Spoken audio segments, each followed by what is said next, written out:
Dear students, তোমরা দেখছো science friend YouTube channel. আজ আমি তোমাদের সঙ্গে নবম শ্রেণীর ভৌতবিজ্ঞান বইয়ের দ্বিতীয় অধ্যায় অর্থাৎ বল ও গতি থেকে কার্যকর বল ও প্রতিমিত বল এইটা নিয়ে আলোচনা করব। তাহলে চলো শুরু করা যাক।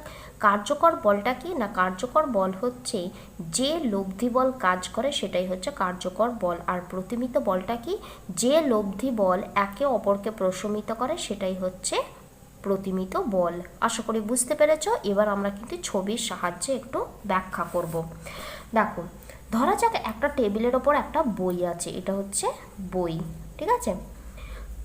দুজন ব্যক্তি আছে, অর্থাৎ আমি ধরে নিচ্ছি এটা হচ্ছে তুমি আর এটা হচ্ছে তোমাদের বন্ধু। তুমি বইটার উপর এই দিক থেকে বল প্রয়োগ করছো আর তোমার বন্ধু বইটার উপর এই দিক থেকে বল প্রয়োগ করছে। তোমার বন্ধু চাইছে যে বইটা যাতে এই দিকে সরে যায় আর তুমি চাইছো বইটা যাতে এই দিকে সরে, অর্থাৎ বইটার উপর কি ধরনের বল প্রয়োগ হচ্ছে না, বইটার উপর কিন্তু বিপরীতমুখী বল প্রয়োগ হচ্ছে, যেটার একটা মুখ হচ্ছে এই দিকে আর আরেকটার মুখ হচ্ছে এই দিকে, ঠিক আছে। এবার ধরো তোমার শক্তি বেশি তোমার বন্ধুর থেকে, তার ফলে কি হচ্ছে না তুমি কিন্তু বইটার উপর বেশি বল প্রয়োগ করতে পারছো। সেটা কোন দিকে হবে, সেটা কিন্তু এই দিকে হবে।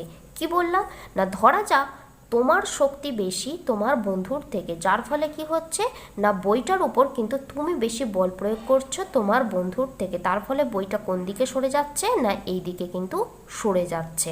আশা করি বুঝতে পেরেছো এইটুকু। তাহলে এখন বইটার উপর কি ধরনের বল প্রয়োগ হচ্ছে, যেটি হচ্ছে অসমান বল এবং বিপরীতমুখী বল। তাহলে বইটার উপর কি ধরনের বল প্রয়োগ হচ্ছে না অসমান ও বিপরীতমুখী, ঠিক আছে। তাহলে এই ধরনের যে বল যেটা হচ্ছে লব্ধি বল। লব্ধি বল কেন বলছি, কারণ বইটার উপর কিন্তু দুটো বল প্রয়োগ হচ্ছে। যখনই দ্বৈতর কথা চলে আসবে তখনই কিন্তু লব্ধি বল এই কথাটা প্রয়োগ হবে, ঠিক আছে। আর এটা কি না বিপরীতমুখী। তাহলে এই যে লব্ধি বলটা আমি পেলাম, সেই লব্ধি বলটার কার্যকর দিকটা কোন দিকে না, সেটা কিন্তু এই দিকে, যেদিকে তোমার শক্তিটা বেশি আছে, অর্থাৎ তুমি যেদিকে বল প্রয়োগ করে বইটাকে সরাতে চাইছো। আশা করি বুঝতে পেরেছো। তাহলে এই ধরনের লব্ধি বলকেই কিন্তু বলা হচ্ছে কি না কার্যকর বল, কারণ এই ধরনের লব্ধি বলটা কাজ করছে, অর্থাৎ বইটাকে সরিয়ে দিতে পারছে, ঠিক আছে। এবার আমরা জানবো যে প্রতিমিত বল। ধরা যাক একটি টেবিলের ওপর একটি বই আছে, ঠিক আছে। একইভাবে এই দিকে আছো তুমি আর এই দিকে আছে তোমার বন্ধু। তুমি চাইছো বইটাকে ঠেলে এই দিকে সরাতে, তোমার বন্ধু চাইছে বইটাকে ঠেলে এই দিকে সরাতে। তাহলে তোমার বন্ধু চাইছে এই দিকে আর তুমি চাইছো এই দিকে বইটা সরে যাক। এক্ষেত্রে দেখো বইটার উপর কিন্তু বিপরীতমুখী বল প্রয়োগ হচ্ছে, যেটার অভিমুখ কোন দিকে, একটা হচ্ছে এই দিকে আর একটা কিন্তু এই দিকে। এবার দেখো আমি আগেরটার ক্ষেত্রে কি বললাম না তোমার শক্তি বেশি তোমার বন্ধুর থেকে, কিন্তু এখানে আমি দেখব যে যদি দুজনের শক্তিটাই সমান হয়, তার মানে কি হচ্ছে না তুমি যে পরিমাণে বা যে বল প্রয়োগ করে বইটাকে ঠেলতে পারছো, তোমার বন্ধু ঠিক সেই একই পরিমাণ বল প্রয়োগ করে বইটাকে এই দিকে ঠেলতে চাইছে। তার মানে এখন বইটার উপর কোন ধরনের বল প্রয়োগ হচ্ছে, বইটার উপর কিন্তু সমান ও বিপরীতমুখী বল প্রয়োগ হচ্ছে, কারণ দুজনের শক্তি সমান, ঠিক আছে। সমান ও বিপরীতমুখী বল প্রয়োগ হচ্ছে। তাহলে এই ধরনের যে লব্ধি বলটা আমি পাচ্ছি, সেই ধরনের লব্ধি বল কিন্তু কোনো কাজ করছে না, অর্থাৎ এইদিকে যে বল প্রয়োগ হচ্ছে এবং এইদিকে যে বল প্রয়োগ হচ্ছে সেই বল দুটো কিন্তু একে অপরকে প্রশমন করে দিচ্ছে। তাহলে এই ধরনের লব্ধি বলকেই কিন্তু বলা হচ্ছে প্রতিমিত বল। আশা করি বুঝতে পেরেছো প্রতিমিত বল কাকে বলে আর কার্যকর বল কাকে বলে। এবার আমরা সংজ্ঞার হিসাবে কিন্তু দেখে নেব যে কার্যকর বল ও প্রতিমিত বলের সংজ্ঞাটা। না, কার্যকর বল হলো বস্তুর উপর প্রযুক্ত অসমান ও বিপরীতমুখী বল। এখানটা তোমরা শুধু লিখে নেবে যে বস্তুর উপর প্রযুক্ত, আর এখানে লিখে দেবে যে বিপরীতমুখী বল, ঠিক আছে।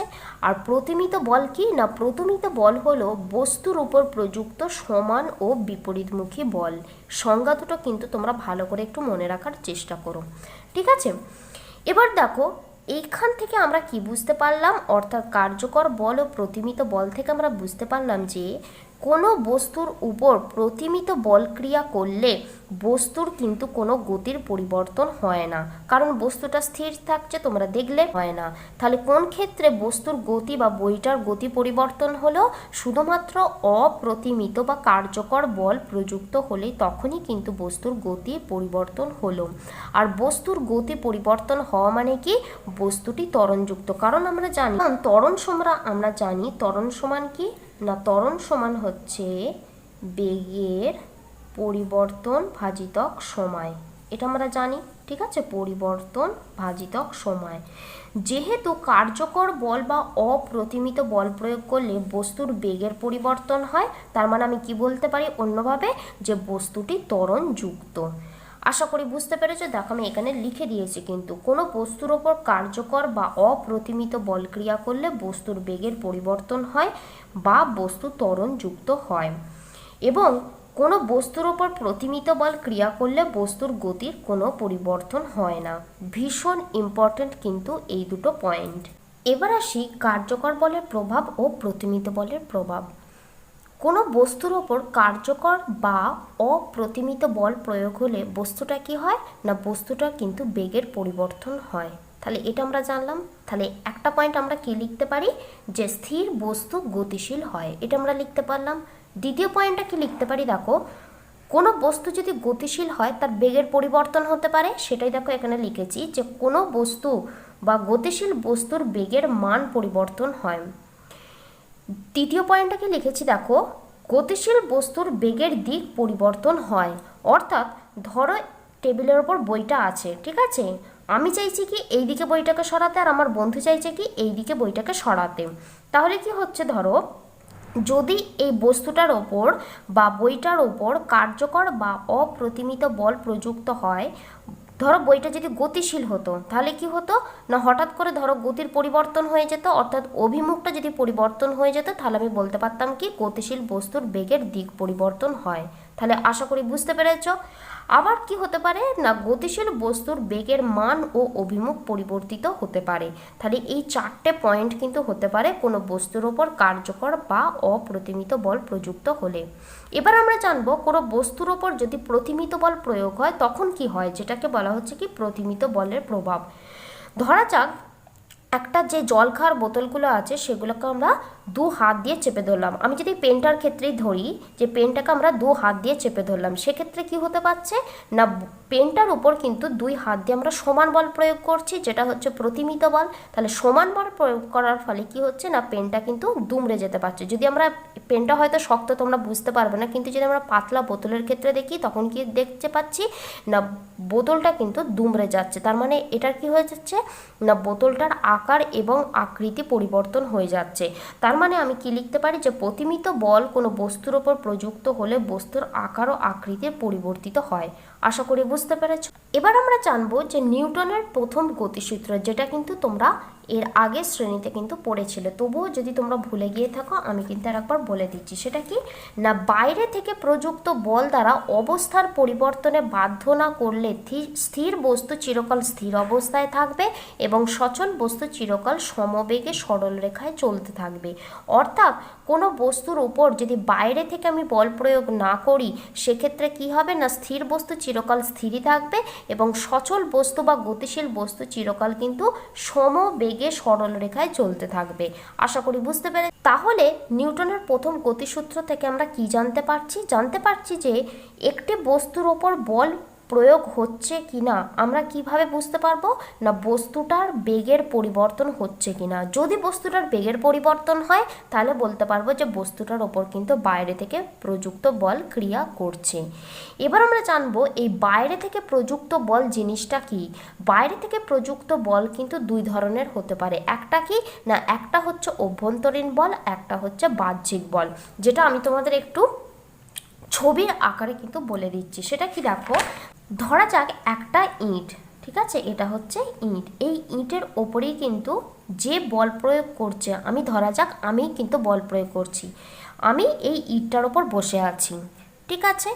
এবং এই ইঁটটার উপর বসে থেকে আমি ইঁটটাকে কিন্তু সরাতে চাইছি, সেটা আমি এই দিকেও করতে পারি বা এই দিকেও কিন্তু করতে পারি, আমি যে কোনো একদিকে ধরছি, আমি এই দিকেই ধরছি। তাহলে ইঁটটার উপর বসে থেকে আমি ইঁটটাকে কিন্তু এই দিকে সরাতে চাইছি, কিন্তু আমি পারছি কি সরাতে? আমি পারছি না, কিন্তু আমি তার বেগের পরিবর্তন ঘটাতে কিন্তু চেষ্টা করতে পারছি। তাহলে এই ধরনের বলকেই কিন্তু বলা হচ্ছে অভ্যন্তরীণ বল। এখানে কি হচ্ছে না, আমি বল প্রয়োগ করছি, আমি প্লাস যার উপর বল প্রয়োগ করা হচ্ছে বা বস্তুটা কিন্তু একই সংস্থার মধ্যে অন্তর্ভুক্ত হচ্ছে।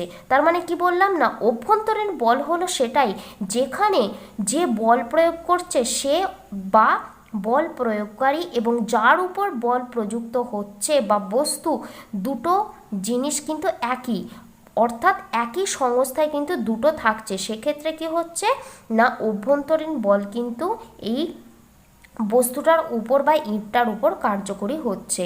তাহলে এই ধরনের বল কিন্তু বস্তুটার কোনো রকম বেগের পরিবর্তন করতে পারছে না। তাহলে এই ধরনের বল কি বললাম না, এই ধরনের বলকেই কি বলা হচ্ছে অভ্যন্তরীণ বল। দেখো আমি লিখে দিয়েছি কিন্তু, কোনো বস্তুর ওপর বল প্রযুক্ত হবার সময় যদি বলের প্রয়োগকারী ওই সংস্থার অংশবিশেষ হয় তাহলে প্রযুক্ত বল গতিবেগের পরিবর্তন করতে পারে না, শুধুমাত্র পরিবর্তনের চেষ্টা করতে পারে। এই ধরনের বলকে অভ্যন্তরীণ বল বলা হয়। আশা করি বুঝতে পেরেছ। এবার যদি এক্ষেত্রে আমি দেখি যে বাহ্যিক বল, বাহ্যিক বল জিনিসটা কি, ধরা যাক একটা ইঁট, ঠিক আছে, এইটা হচ্ছে ইঁট, এই ইঁটটাকে আমি বাইরের দিক থেকে কিন্তু বল প্রয়োগ করতে পারছি, অর্থাৎ এটা হচ্ছে আমি কিন্তু বাইরের দিক থেকে ইঁটটার উপর বল প্রযুক্ত করে আমি এই দিকে সরাতে চাইছি। আমি অনায়াসেই কিন্তু বাইরে থেকে যদি আমি বল প্রয়োগ করি ইঁটটার উপর তাহলে কিন্তু এটাকে সরাতে পারবো। তার মানে এটাই হচ্ছে বাহ্যিক বল। তাহলে এবার আমরা বাহ্যিক বলের সংজ্ঞাটা দেখে নিই। দেখো কি আছে, কোনো বস্তুর ওপর বল প্রযুক্ত হবার সময় যদি বলের প্রয়োগকারী ও বস্তু আলাদা সংস্থা হয়। এখানে দেখো আমি বল প্রয়োগ করছি, আমি কিন্তু বাইরে আছি, আর যার উপর বল প্রযুক্ত হচ্ছে বা ইঁটটা বা বস্তুটা সেটা কিন্তু আলাদা আছে। তার মানে দুটো দুটো কিন্তু আলাদা। আর এখানে কি ছিল, একই মানে সংস্থায় ছিল, সেই কারণে কি এই ধরনের বলকে বলা হচ্ছে কি বাহ্যিক বল, আর এই ধরনের বলকে বলা হচ্ছে অভ্যন্তরীণ বল। তাহলে দেখো এখানে লেখাই আছে, বলের প্রয়োগকারী এবং বস্তু আলাদা সংস্থা হয় তাহলে প্রযুক্ত বল বস্তুর বেগের পরিবর্তন করে। তোমরা দেখতে পেলে অনায়াসেই আমি কিন্তু ইঁটটাকে সরাতে পারছি, তাই এই ধরনের বলকে বলা হচ্ছে কি না বাহ্যিক বল। তাহলে এই অভ্যন্তরীণ এবং বাহ্যিক বলের ধারণাটা কিন্তু আমরা পেলাম। তাহলে নিউটনের প্রথম গতিসূত্র থেকে আমরা আর কি কি বুঝতে পারছি, যে অভ্যন্তরীণ বল বা বাহ্যিক প্রতিমিত বলের দ্বারা কোনো বস্তুর স্থিতিশীল বা গতিশীল অবস্থার পরিবর্তন সম্ভব নয়। তাহলে কখন পরিবর্তনটা সম্ভব না, একমাত্র যদি বাহ্যিক অপ্রতিমিত বল প্রয়োগ করা হয় বস্তুটার ওপর, তখনই কিন্তু বস্তুটার গতির পরিবর্তন করা সম্ভব। অর্থাৎ এই বাহ্যিক অপ্রতিমিত বলই গতির পরিবর্তনের জন্য দায়ী। আর গতির পরিবর্তন মানে আমি তোমাদের কি বললাম, যে বস্তুটা ত্বরণযুক্ত হয়, কারণ ত্বরণ সমান হচ্ছে বেগের পরিবর্তন বাই সময়। আমি তোমাদের দেখো এইখানে লিখে দিয়েছি যে ত্বরণ সমান বেগের পরিবর্তন বাই সময়। যেহেতু বেগের পরিবর্তন হচ্ছে বস্তুটার উপর বাহ্যিক অপ্রতিমিত বল প্রযুক্ত হলে, সেই কারণে কি বস্তুটা কিন্তু ত্বরণ সম্পন্ন হচ্ছে। আশা করি বুঝতে পেরেছ। ভীষণ ইম্পর্ট্যান্ট কিন্তু এইগুলো বোঝা, কারণ এইগুলো যদি না বোঝা কিন্তু পরে কিন্তু যেগুলো থাকবে সেগুলো বুঝতে পারবে না। ঠিক আছে, এবার আসি দেখো যে নিউটনের প্রথম গতিসূত্র থেকে আমরা কি কি পাই, অর্থাৎ প্রাপ্ত বিষয় কি কি পাচ্ছি না, একটা হচ্ছে বলের সংজ্ঞা পাচ্ছি, কারণ তোমরা জানলে কি না কোনো বস্তুর ওপর বল কাজ করছে কিনা সেটা আমরা জানতে পারছি কিভাবে, যে বস্তুটার বেগের পরিবর্তন হচ্ছে কিনা। যদি বস্তুটার বেগের পরিবর্তন হয় তাহলে বস্তুটার উপর কিন্তু বল প্রযুক্ত হচ্ছে আমরা বলতে পারি। তাহলে এখান থেকে কিন্তু আমি বলের সংজ্ঞাটা পেলাম। ঠিক আছে, যেটা হচ্ছে কিন্তু প্রকৃতিগত। প্রকৃতিগত কেন বলা হচ্ছে, কারণ আমরা যে বলটা পাচ্ছি বলের মানটা কিন্তু আমরা পরিমাপ করতে পারছি না, শুধুমাত্র বল জিনিসটা কি সেটাই জানতে পারছি, সেই জন্যই কিন্তু এটাকে বলের সংজ্ঞাটাকে বলা হচ্ছে প্রকৃতিগত। ঠিক আছে, এবার দ্বিতীয় জিনিসটা কি না, বস্তুর বেগ পরিবর্তন শুধুমাত্র বাহ্যিক অপ্রতিমিত বলের দ্বারাই সম্ভব হয়, অভ্যন্তরীণ বল দ্বারা নয়। এটা আমি তোমাদের বললাম। তৃতীয় পয়েন্টটা কি, কোনো বস্তুর ওপর স্থিতিশীল বা সমবেগে গতিশীল অবস্থার মধ্যে কোনো পার্থক্য নেই। অর্থাৎ যদি কোনো একটা বস্তু স্থিতিশীল অবস্থায় থাকে তখন যেটা মানে যেরকম হয়, কোনো বস্তু যদি সমবেগে গতিশীল হয় ঠিক একই অবস্থা হয়।